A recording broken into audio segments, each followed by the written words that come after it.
Hello. How about that right in? I guess that's why they call it Sin City. Haha. Yes. During my time at Bishop Curtin, I realized one profound truth. If you manage people's expectations, they'll never be disappointed.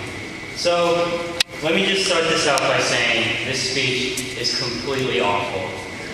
Really. I've heard Hannah Montana say more prescient things than I will say. And to be honest, an order at the DK drive-thru is probably much more entertaining and riveting. So now that you're expecting the worst, there's a chance you'll be pleasantly surprised. A chance. When they told me I was going to deliver this speech, I thought, oh my God, everyone is finally going to find out I can't actually read. So, I brushed up a little on my C-spot run books, and I am happy to say I can read words good. With illiteracy conquered, I took a quiet walk, intent on writing something heartfelt and inspiring. Then suddenly, I was on YouTube. It turns out I can get 3G in the middle of the woods, but not in a cafeteria. I never could. This pattern continued up until a few days ago, yesterday actually, and on stage a little bit too. So, now some of the parents might be thinking that's bad, but don't worry, this isn't my first rodeo. I've put stuff off much longer than that. At any rate, this is how I thought I'd start it. You guys might not know this, but I consider myself a bit of a loner. I tend to think of myself as a one-man wolf pack. But when I met Doug, I knew he was one of my own. And my wolf pack, it grew by one. So there were two of us in the wolf pack. I was alone first in the pack, and then Doug joined in later. And 6 months ago, when Doug introduced me to you guys, I thought, wait a second, could it be? And now I know for sure. I just added 194 more guys to my wolf pack. 195 of us wolves running around Bishop Curtin together in Nashua. Some of you may be wondering who Doug is. There is no Doug. I ripped that straight from the movie I'm quoting. But I'd like to believe we're all Doug in some small way. We have all made our own wolf packs here at BG, and the memories we've made with them will stay with us all through life. Now, that is the biggest cliche you'll hear in a speech like this, but as much as I want to dismiss it, it really is true. Every year, we were confronted with new challenges. You know, Wi-Fi that doesn't work, bigger time commitments, reading books, or writing papers about books we can't actually read. But now as I look back, all of these challenges that seemed impossible at the time have become commonplace. Our experiences at BG and the people we shared these experiences with have fundamentally changed all of us. We've all changed, and we will change even more in the coming years. Usually in this kind of speech, the salutatorian looks back on high school by creating a lofty metaphor. Here's my lofty metaphor. Succeeding at Bishop Curtin is a lot like wooing a beautiful woman. For some people, it just comes naturally.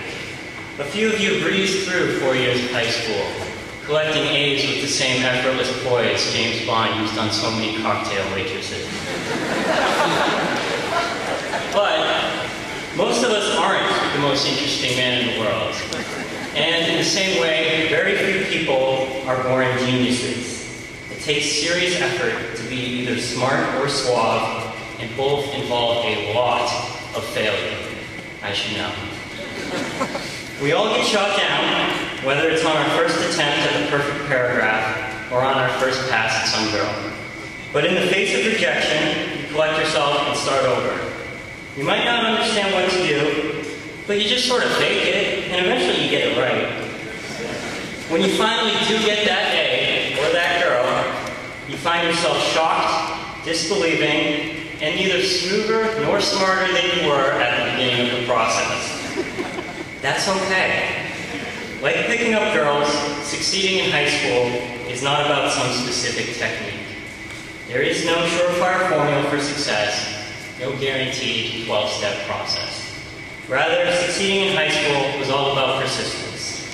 It was far more important to try again than it was to avoid failure in the first place. And when your determination was flagging, it also helped to have good wingmen. I hope this metaphor has helped you all reflect a little on your time here at Bishop Burton. And for the girls, I'm sorry, I've got nothing. As promised, this is the part of the speech where I draw some meaningful conclusions. Let me just emphasize, an 18-year-old kid who still hasn't registered for the draft is about to give you all unsolicited life advice. We might as well have Lindsay Lohan come up here and teach you all the value of responsibility. Back in 2008, most of us came into this school with no idea of what we wanted to do with our lives. 4 years later, I can't say we figured this out, but we have learned a lot more about ourselves. As we branched out and explored different things, we found our favorite subjects and created some vague notions about what we wanted to do. But a lot of us, maybe even all of us, are still uncertain about the future. We don't really know whether we will enjoy our intended majors, and we certainly don't know where they'll lead us. In fact, I think most of us have chosen a few acceptable career paths because we still don't know what we want, and those are just the safest bets. There's nothing wrong with conventional jobs, but they're not the only thing out there. There would be no civil engineers without architects. No marketing executives or patent lawyers without inventors. Emerson famously said, "Do the things at which you're great, not what you were never made for." By now, you've all learned to see through conventions and create your own values. When we were freshmen, we all thought Charlie Sheen was hilarious and level-headed. Now, he's even more hilarious, but in a really, really sad way. The point is, we've all changed our minds since 4 years ago, and we were all willing to embrace this change and move on to the things which truly make us happy.